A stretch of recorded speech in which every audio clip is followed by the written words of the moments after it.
यह एनसीईआरटी के चैप्टर 10 की फर्स्ट थ्योरम है, थ्योरम 10.1। इसकी स्टेटमेंट है, the tangent at any point of a circle is perpendicular to the radius through the point of contact. Tangent उस radius के perpendicular होता है जो रेडियस उसके पॉइंट ऑफ कॉन्टेक्ट से गुजरता है।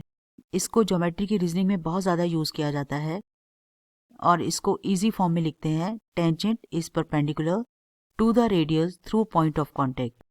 यानी OP और XY परपेंडिकुलर हैं। OP रेडियस है जो पॉइंट ऑफ कॉन्टेक्ट से गुजरता है और XY टेंजेंट है एट पॉइंट P। तो यहाँ पर गिवन है a circle with centre O and XY is tangent at point P। To prove है OP is perpendicular to XY। हमें प्रूव करना है कि OP XY के परपेंडिकुलर है, यानी हमें प्रूव करना है OP is perpendicular to XY। इसमें कंस्ट्रक्शन है, take a point Q on XY other than P and join OQ। XY tangent पर P को छोड़ के कोई सा भी पॉइंट ले लें और उसका नाम रखें Q और सेंटर से उसको ज्वाइन कर दें। सो कंस्ट्रक्शन है, take a point Q on XY other than P and join OQ।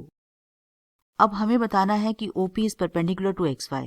XY का Q पॉइंट सर्कल के बाहर ही लाई करेगा, क्योंकि अगर ये सर्कल के अंदर होता और XY का पॉइंट है तब YX ऐसे करके बन जाता अगर Q पॉइंट अंदर होता तो, यानी कि XY टेंजेंट नहीं रहता, XY सीकेंट बन जाता। पर हमें तो XY टेंजेंट दे रखा है, तो इसका मतलब ये हुआ कि Q किसी भी हालत में सर्कल के अंदर नहीं हो सकता, यानी Q पॉइंट सर्कल के बाहर लाई करेगा। अगर Q पॉइंट सर्कल के बाहर लाई करता है और इस पॉइंट को हम R का नाम देते हैं, तो OQ क्या है? OQ है OR प्लस RQ। पर OR OP के इक्वल है क्योंकि दोनों रेडियस हैं। OP और OR दोनों इस सर्कल के रेडियस हैं, इसलिए दोनों इक्वल हैं। तो अब हम यहाँ क्या करेंगे कि OR को OP से रिप्लेस कर देंगे। इसका मतलब OQ OP प्लस RQ है और इसका एक और मतलब भी है कि OQ बड़ा है OP से, यानी OQ लेंथ OP से बड़ी है। और ये चीज़ हर उस पॉइंट के लिए ट्रू है जो P को छोड़कर XY का है। अगर हम यहाँ पॉइंट लेते तो भी वो बड़ा हो जाता OP से, कहीं भी हम ये पॉइंट लेते तो वो OP से बड़ा हो जाता।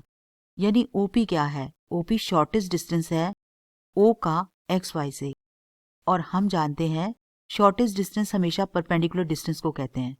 इसका मतलब OP परपेंडिकुलर है XY का। अब देखते हैं इसे कैसे लिखना है।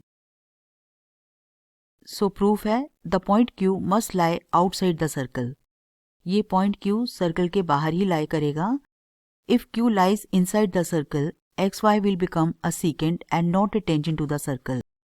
जैसा कि हमने देखा था कि Q अगर सर्कल के अंदर लाई करता तो X पॉइंट कहीं यहाँ होता तो XY टेंजेंट नहीं रहता, सीकेंट बन जाता। Therefore Q must lie outside the circle and OQ is OR plus RQ। जैसा कि हम देख पा रहे हैं OQ is OR plus RQ, but OP is equals to OR, radii of the same circle। OP और OR दोनों radius हैं एक ही सर्कल के, इसलिए दोनों इक्वल हैं और हमने OR को OP से रिप्लेस कर दिया। इससे OQ बड़ा हो गया OP से। Since this happens for every point on the line XY except the point P, OP is the shortest of all the distances of the point O to the points of XY। क्योंकि XY के P को छोड़ के सभी points के लिए ये true है, क्योंकि Q एक आर्बिट्ररी पॉइंट था XY पर। P को छोड़कर किसी भी पॉइंट को हम XY पे लेते हैं तो सबके लिए ऐसा ही होगा कि OP उससे छोटा हो जाएगा। इसका मतलब OP O का XY से शॉर्टेस्ट डिस्टेंस है। इसका मतलब OP परपेंडिकुलर हो गया XY के, क्योंकि शॉर्टेस्ट डिस्टेंस हमेशा परपेंडिकुलर डिस्टेंस होता है। So OP is perpendicular to XY। इस थ्योरम का एक और रिजल्ट भी है।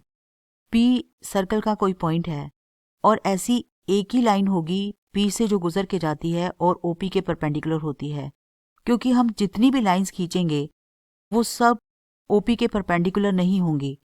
किसी भी एक लाइन के एक ही लाइन परपेंडिकुलर होती है, इसलिए एक्स वाई अगर ओपी के परपेंडिकुलर है तो एक्स वाई ओनली टेंजेंट होगा पी पॉइंट पर। इसका मतलब हुआ कि सर्कल के किसी भी एक पॉइंट से एक ही टेंजेंट खींचा जा सकता है। तो इस थ्योरम का एक रिजल्ट ये भी है कि at any point on a circle there can be one and only one tangent. दूसरा, ये जो रेडियस वाली लाइन है ओपी, ये तो लाइन सेगमेंट है, ओपी लाइन सेगमेंट है, लेकिन ये जो लाइन है आप इसको आगे बढ़ा दें, ये लाइन बन जाएगी। इस लाइन को नॉर्मल लाइन कहते हैं। Normal is always perpendicular to tangent. The line containing the radius through the point of contact is also sometimes called the normal to the circle at the point.